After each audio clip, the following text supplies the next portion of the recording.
नमस्कार दोस्तों, स्वागत है आपका आपके अपने चैनल शिक्षा की ज्योति ऑल क्लासेस पर।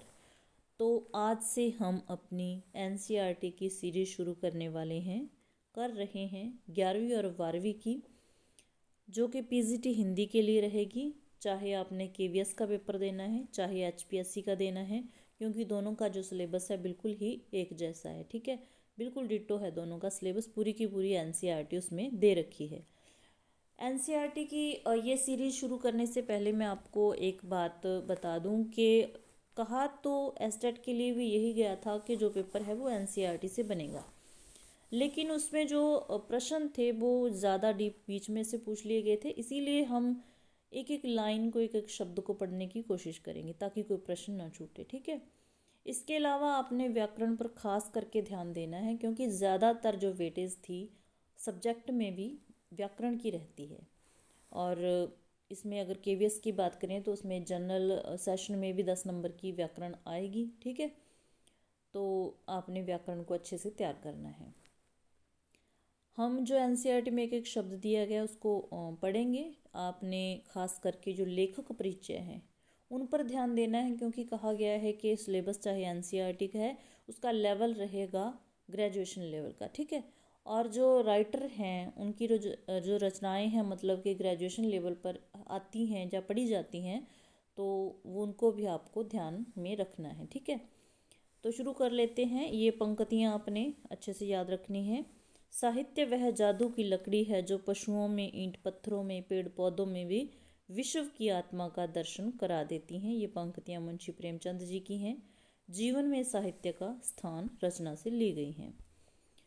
पहले है मुंशी प्रेमचंद जी का जीवन परिचय अच्छे से पढ़ना है। ठीक है, इनका मूल नाम धनपत राय था, सभी को पता होगा, और जन्म हुआ था 1880 में लम्ही गांव में, उत्तर प्रदेश में। प्रमुख रचनाएं हैं सेवा सदन, प्रेमाश्रम, रंगभूमि, निर्मला, कायाकल्प, गबन, कर्मभूमि, गोदान, ये सारे के सारे उपन्यास हैं। सोजे वतन, मानसरोवर 8 खंड में, गुप्त धन कहानी संग्रह है। करबला, संग्राम, प्रेम की देवी, ये नाटक हैं।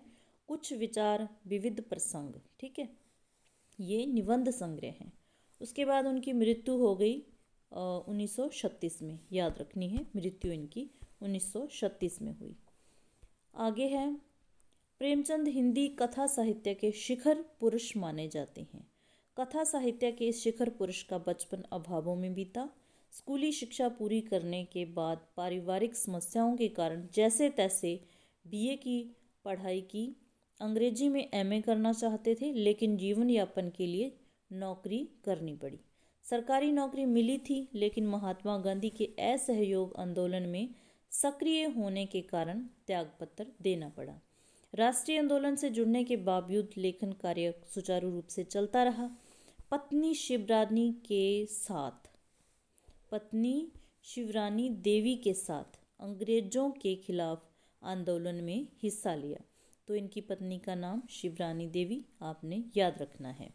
उनके जीवन का राजनीतिक संघर्ष उनकी रचनाओं में सामाजिक संघर्ष बनकर सामने आया। उनका राजनीतिक संघर्ष उनकी रचनाओं में सामाजिक संघर्ष बनकर सामने आया, जिसमें जीवन का यथार्थ और आदर्श दोनों था। ठीक है, ये इतना आपने ध्यान रखना है। आगे है, हिंदी साहित्य के इतिहास में कहानी और उपन्यास की विधा के विकास का काल विभाजन प्रेमचंद जी को केंद्र में रखकर किया जाता है। जैसे प्रेमचंद पूर्व युग, प्रेमचंद युग और प्रेमचंद उत्तर युग। ठीक है, मतलब कि हिंदी साहित्य में इनका इतना महत्व था कि काल विभाजन इनके नाम से किया गया है। यह प्रेमचंद के निर्विवाद महत्व का एक स्पष्ट प्रमाण है। वस्तु प्रेमचंद ही पहले रचनाकार हैं जिन्होंने कहानी और उपन्यास की विधा को कल्पना और रोमानियत के धुंधलके से निकालकर यथार्थ की ठोस जमीन पर प्रतिष्ठित किया। यथार्थ की जमीन से जुड़कर कहानी किस्सा गोई तक सीमित न रहकर पढ़ने पढ़ाने की परंपरा से भी जुड़ी। उसमें उनकी हिंदुस्तानी और हिंदी उर्दू मिश्रित, ध्यान रखना, हिंदुस्तानी हिंदी उर्दू मिश्रित से इसका मतलब लिया गया है। ठीक है, भाषा का विशेष योगदान रहा है। उनके यहाँ हिंदुस्तानी भाषा अपने पूरे ठाट बाट और जातीय स्वरूप के साथ आई है। ठीक है।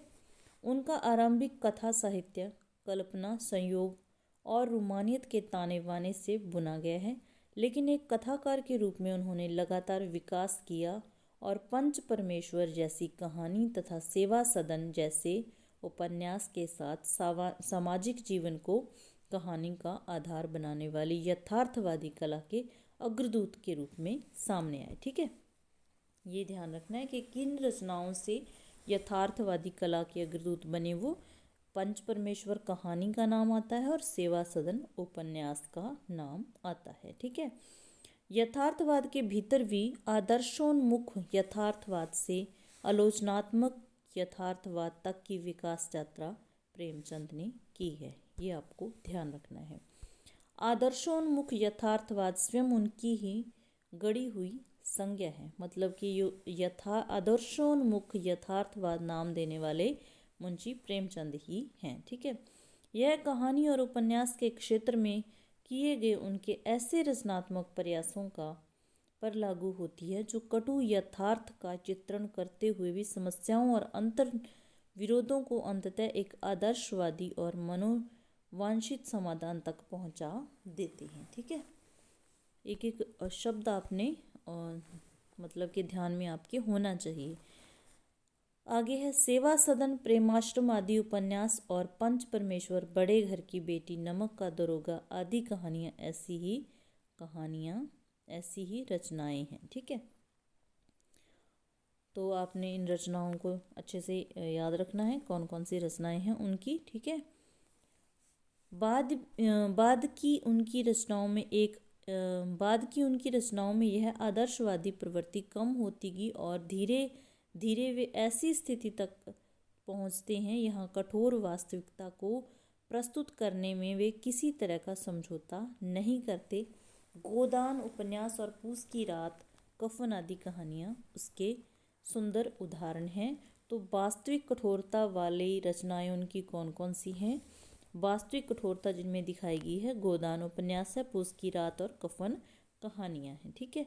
इस बात को आपको याद रखना है। आगे है, यहाँ दी गई कहानी नमक का दरोगा का प्रकाशन वर्ष आपने अच्छे से याद रखना, 1914। प्रेमचंद की बहुचर्चित कहानी है जिसे आदर्शोन्मुख यथार्थवाद के एक मुकम्मल उदाहरण के रूप में देखा जा सकता है। तो ये कहानी की जो विधा है वो आदर्शोन्मुख यथार्थवादी कहानी है। ये लाइन आपने अच्छे से याद रखनी है। ठीक है।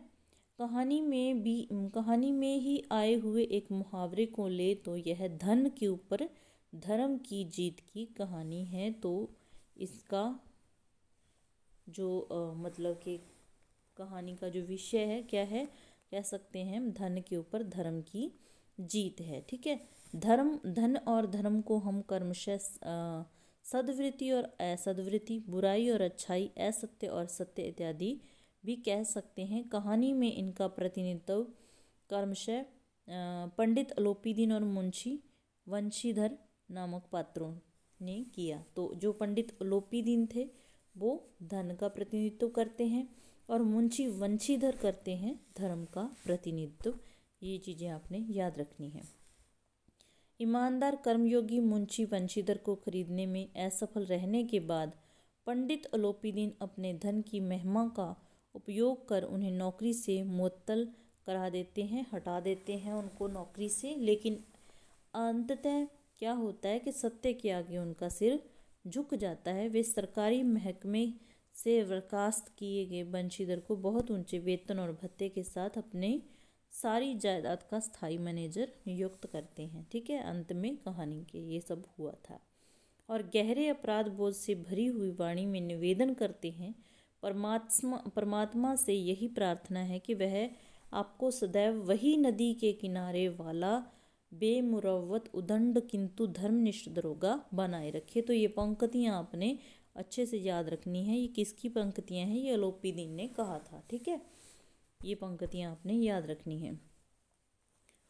कहानी के इस अंतिम प्रसंग से पहले तक की समस्त घटनाएं प्रशासनिक और न्यायिक व्यवस्था में व्याप्त भ्रष्टाचार तथा उस भ्रष्टाचार की व्यापक सामाजिक स्वीकार्यता को अत्यंत साहसिक तरीके से हमारे सामने उजागर करती है। ठीक है। ईमानदार व्यक्ति के अभिमन्यु के समान निहत्थे और अकेले पड़ते जाने की यथार्थ तस्वीर इस कहानी की बहुत बड़ी खूबी है। ये पंक्तियाँ ध्यान रखनी है। किंतु प्रेमचंद इस संदेश पर कहानी को ख़त्म नहीं करना चाहते थे, क्योंकि उस दौर में वे मानते थे कि ऐसा यथार्थवाद हमको निराशावादी बना देता है। मतलब कि जब वंशीधर हार जाते हैं, नौकरी से निकाल दिए जाते हैं, तो वहीं पर कहानी का अंत न करके प्रेमचंद ने इसको कहानी को आगे बढ़ाया और ओलोपीदीन के द्वारा उनको इज्जत सम्मान के साथ अपने यहाँ नौकरी करने का मतलब कि प्रस्ताव रखा और मतलब लगाया। ठीक है। इस प्रकार से उन्होंने कहानी का जो अंत किया। मानव चरित्र पर से हमारा विश्वास उठ जाता अगर वंशीधर की हार पर ये कहानी ख़त्म हो जाती। ठीक है। हमको चारों तरफ बुराई ही बुराई नज़र आने लगती। इसीलिए कहानी का अंत सत्य की जीत के साथ होता है। तो ये है नमक का दरोगा कहानी। ठीक है। तो ये आज हमने स्टार्ट कर लिया है अपनी एनसीईआरटी की सीरीज़ को। मुंशी प्रेमचंद हमने पढ़ लिया। तो कल से हम इस कहानी को पूरा एक क्लास में कोशिश करेंगे हम लेखक परिचय कर लिया करेंगे और एक में जो रचना होगी उसको अच्छे से पढ़ेंगे। ठीक है। जो इसमें एक एक शब्द पेपर में आने वाला लगेगा हमें उनको साथ में करते चलेंगे। ठीक है। अगर आपका कोई सुझाव हो, जो बच्चे देखेंगे इस सीरीज़ को, तो सुझाव दे सकते हैं, बेझिझक दे सकते हैं। तो हम पढ़ेंगे हमारा एनसीईआरटी वाला ये पोर्शन। ठीक है। साथ में व्याकरण भी करेंगे, व्याकरण अच्छे तरीके से करेंगे ताकि कोई भी प्रश्न ना छूटे। छंद अलंकार बहुत बेहतर तरीके से करने की कोशिश करेंगे। अगर आपको क्लास अच्छी लगी तो लाइक ज़रूर कर देना और चैनल को सब्सक्राइब कर लेना अगर पहली बार आए हो तो। और जो बच्चे देख रहे हैं तो वो अपना कमेंट करके बता सकते हैं। मिलते हैं ऐसे ही नेक्स्ट वीडियो में। तब तक के लिए बाय, धन्यवाद। नेक्स्ट वीडियो में हम अपनी ये कहानी पढ़ेंगे अच्छे से। ठीक है। तो मिलते हैं नेक्स्ट वीडियो में।